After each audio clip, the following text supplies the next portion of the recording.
Remix on the one. Jamming with Raw DJ, Daddy Mack.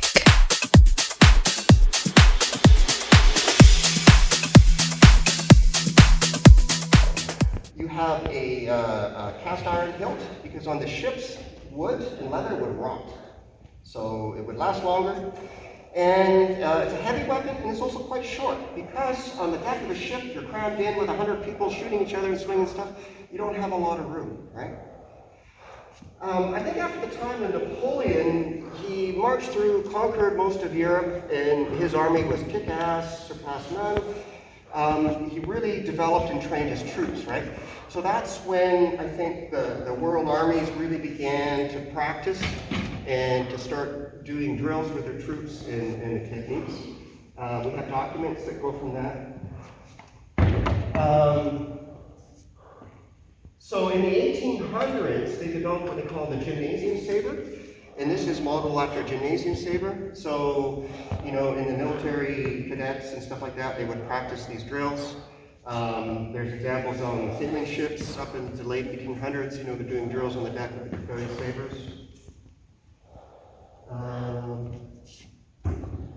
Now, I love the Eastern style. So the steppes people, you have a long history of horses and combat. And Stacy's looking at her watch. I'll shut up here in a minute. Yep.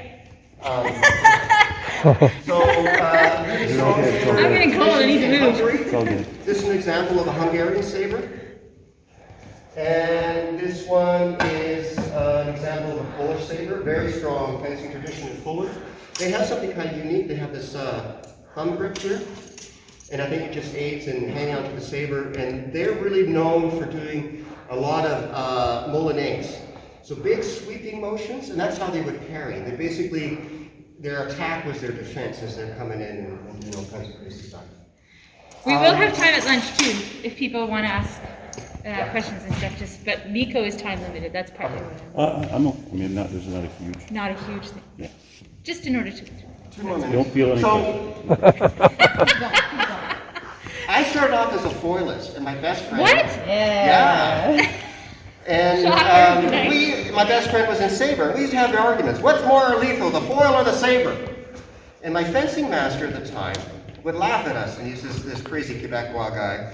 And he's, boys, let me tell you a story. Close again. And he said that he knew an old fencing master. And back in the 30s, particularly in Germany, they were still fencing. They're still having duels, illegal duels. And this guy ended up in a duel.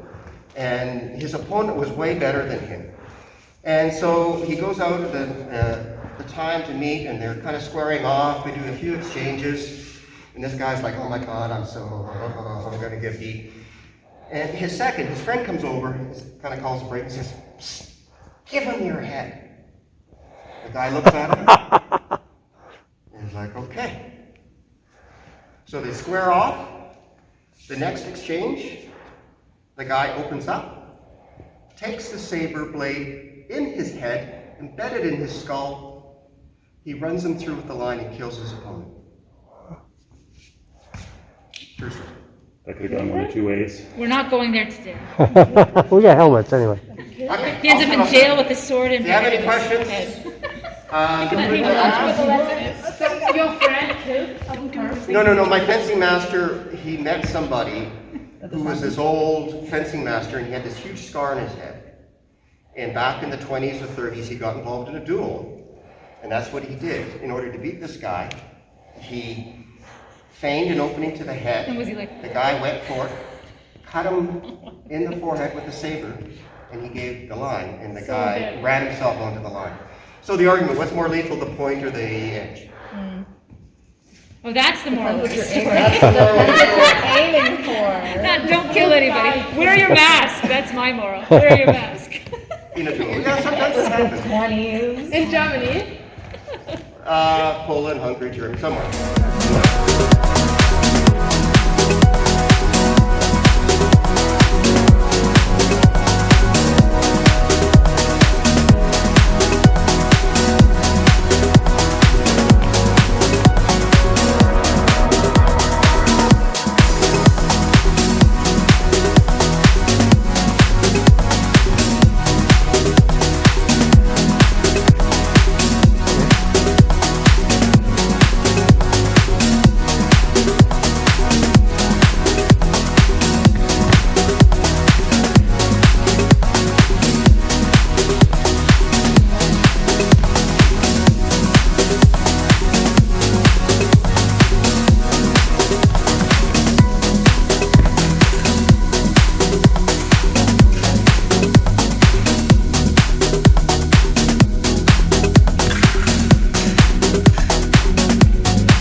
and fencing seminar we're having in Roanoke today. DJ Daddy Mack mentioned as well.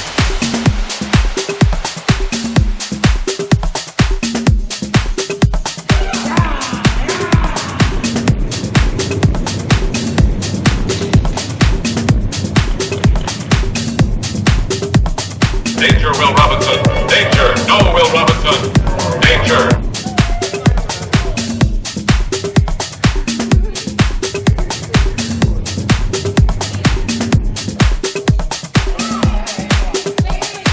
When JP says ready, you have to yell yes.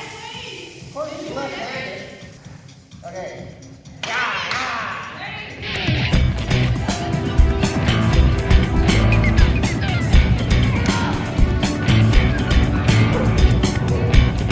Damn, son, you just hit with the wow effect.